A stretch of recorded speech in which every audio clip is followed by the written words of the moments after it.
Good morning, everyone. I am Dr. Priyanka Murria, and I'm standing here in order to unfold certain dimensions of peace economics. Here in peace economics, we want to create a paradigm shift wherein we want the world economists, the academicians, the students, the listeners to connect to the readings of the peace. In this module, we'll be first talking about in definitions of peace, we'll be talking about mentioning about certain scholars of peace, certain researchers of peace who have developed, who have studied certain readings, and they came out with a final definition on the peace. Now, at first, peace would be explained. Thereafter, the definitions of peace would be explained by various propounders of economic thought, peace thought, and peace scholars. Thereafter, the concept of peace economics would be discussed. Then the types of peace and henceforth the nature of peace would be discussed. Before talking about peace, I would like to point out towards this dove. What this dove which this man is releasing is signifying us. It is signifying us peace, love, and purity. In Mesopotamia, and it was emphasized that dove is associated with the goddess Easter, who reflected fertility, love, and protection. Going on with this readings, I would like to emphasize certain readings which emphasize the concept of peace. Number one, we talk about Hinduism. In Hinduism, it is asserted that Lord Vishnu, he is preserver of life. He is preserver of life. He takes care that everyone should go in peace and harmony. Again, when we talk about Quran, in Quran, it has been asserted that peace is the next name of the God. In Guru Granth Sahib, it is mentioned that we should only and only believe in mediating God. We should believe in peace, and we should and when we believe in peace, the worries disappear. Talking about Christianity, in Christianity it has been emphasized that Jesus Christ, he said that I am giving my peace to you, means I am giving my forgiveness, I am giving my good gestures to you. So going on with this, I would like to say that in the religious readings of major kinds, the concept of peace has been emphasized much. Now, this was an introductory background of peace. Now, I would like to explain you the concept of peace. Before understanding the meaning of peace economics, it is imperative to understand the meaning of peace and economy, and at first, the meaning of peace would be discussed. Thereafter, meaning of economy would be discussed. And then we will be talking about the concept of peace economics, which is the summation of both the concepts. Now, let's first talk about the concept of peace. As far as the concept of peace is concerned, there is no uniform platform, there is no uniform definition which has been accepted by various propounders of peace and various peace scholars. Now, there are various definitions which are emanating from various concepts. The concept of peace, it doesn't have a single meaning. So, we have variety of meanings that are different in accordance with the context of usage. In this context, I would like to first highlight towards meaning of word peace. Peace is derived from Latin word pax, which means a control, an agreement. A control and agreement pertaining to what? It relates to end of dispute and end of conflicts. Between whom? Between two people, between two nations, and between two antagonistic groups of people. This is not much. I asked the certain meanings of, peace in the class. Then what meaning did I get out of the various answers of my students? They defined peace in the form of a state of harmony, a state of absence of hostility, a non-violent way of life, and yes, they also emphasize the state of tranquility, wherein it was emphasized that there should be complete absence of disturbance or agitation. But this is not enough. We have something more than this. In this military paradigms, peace eventually evolves. It essentially involves that yes, we have to fight wars in order to win peace. They used to say that the force is important to restore peace. In order to restore a better society, the war in all has to happen. It reflects the state of then but there are certain readings who say that there should be a complete absence of war. Then there are certain peace scholars who refine the concept of peace and emphasize that the concept of peace is something more than the absence of war only. Peace, in their opinion, is a wider concept and has much more implications. On these lines, I would like to consider the words of Albert Einstein, who said that the peace is not only the absence of war, but it is the means, and it also includes the presence of justice, law, and enforcement of order in the society. On similar lines, we have Martin Luther King Jr., who was a famous human rights activist who opened that peace is not merely the absence of tension, it is the presence of justice. So both were of similar view that peace talks about enforcement of law and justice. 14th Dalai Lama, here, how can we forget him? He said that peace refers to sphere where human rights are respected, people are fed, people are not hungry, they are not dying of hunger, they are properly fed, and where individuals and nations are free. So we are talking about freedom here. In the similar lines, we have Jawaharlal Nehru, who emphasized the relationship, that peace is not only the relationship between the nations, it talks about serenity of the soul.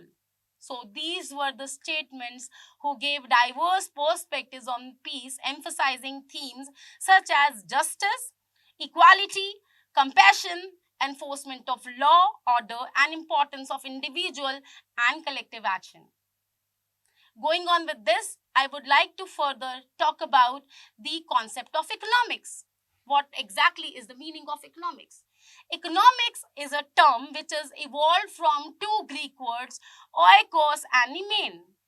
Oikos means oikos means a house, and nemein means to manage. Means whenever we are talking about managing a household, we are talking about economics. Means the charity begins at home. We need to manage our household. In household, we have to manage the people, and whenever we are dealing with the society, we need to manage certain things. So going on with this, I would like to talk about the collaboration of these two concepts. Introduction to peace economics. The transitions over the years in the history have unleashed that there have been wars and the efforts were made for restoration of peace. The occurrence of wars and the aftermaths have adversely affected the economies around the world. Many economies have been affected. It's not one economy. Every economy has been affected because of one reason or the other. Peace economics is a branch of economics that basically involves the use of economics to understand the causes and effects of violent conflict in international system, and the ways that conflict can be avoided, managed, or resolved at both various levels within and between the societies. Wherein we talk about the concept that yes, the wars have happened, the conflicting situations were there, but yes, and the aftermaths were actually adverse for the societies, wherein they suffered on the economic, social, political, and cultural front. Their effects can be seen in form of various negative impact as far as their growth and diversification aspects are concerned. So with this, I am unfurling the concept of peace economics as the branch of economics that involves the use of economics to understand. We are analyzing, we are utilizing economics. Why we are utilizing it? To understand the causes and effects of violent conflict in international systems and the ways that conflict can be avoided, managed. If they cannot be avoided, they cannot be managed, they can be resolved at various situations within and between the societies. Now with this, I would like to talk about the types of peace. Going on with the types of peace, first we have individual peace, which talks about the inner peace, means a state of psychological emotional well-being wherein people use certain aspects like mental stability, balanced mind, then mental health, absence of conflict between oneself. We need to balance ourselves, we need to control ourselves. The second concept of peace is interpersonal peace. Interpersonal peace talks about the harmonious relationships between individuals and families and communities. It involves qualities such as empathy, understanding, tolerance, and yes, respecting others. Political peace is next in the line. Political peace talks about the stable and peaceful political situations and systems. It involves application of law, enforcement of law, of course, and then yes, effective conflict resolution mechanism. It aims to provide political conflicts, civil unrest, and ignoring the authoritative styles of leadership. Then economic peace, we talking about it. It talks about the sustainable economic development, equitable distribution of resources, opportunities for livelihood and prosperity. It addresses issues such as poverty. We need to control over that. We cannot eradicate, we need to control. Inequality, unemployment, economic disparities, we need to control. And yes, the next is type of peace is cultural peace, wherein we emphasize the promotion of cultural diversity, dialogue, and mutual understanding among various ethnic, religious, and cultural groups. It aims to prevent the cultural clashes, discrimination, and marginalization. It talks to, again, bringing unharmonious relationship.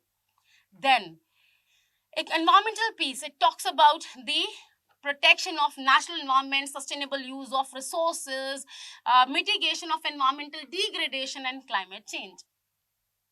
It recognizes the interconnectedness between environmental sustainability and peace again.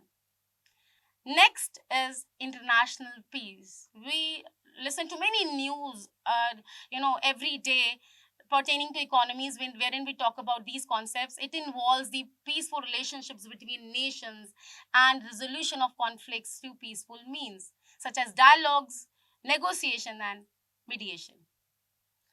There are two more types of peace, which is positive peace and negative peace. In positive peace, we talk about, bringing harmony, cooperation, coordination, having affinity with others, having empathetic relationships, and in negative, we talk about absence of war. These are the various types of peace. After this, I would like to explain you the nature of peace. How the peace is. Peace is basically of two types. One is positive and the second one is normative. Positive concept means how the things were, how the things are, and how the things will be. It means that we are merely stating the situations, how they were, how they are, and how they would be. So peace economics is basically a positive in nature. It describes what happened, what is happening, and what may happen in future. And in normative peace economics, we talk about the concept how the situation ought to be, how the situations should be. So in peace economics, we say that the peace should be restored, the wars should not happen. So yes, at the end, I would like to say that peace economics is both the blend of positive as well as normative in normative economics. But yes, it emphasizes both the concepts. And yes, at the end, I would like to say that we are a part of society. We not only require peace at our end, the peace is required not only at the house, it is required between the neighbors, it is required between the states, it is required within a nation, it is required between the nations.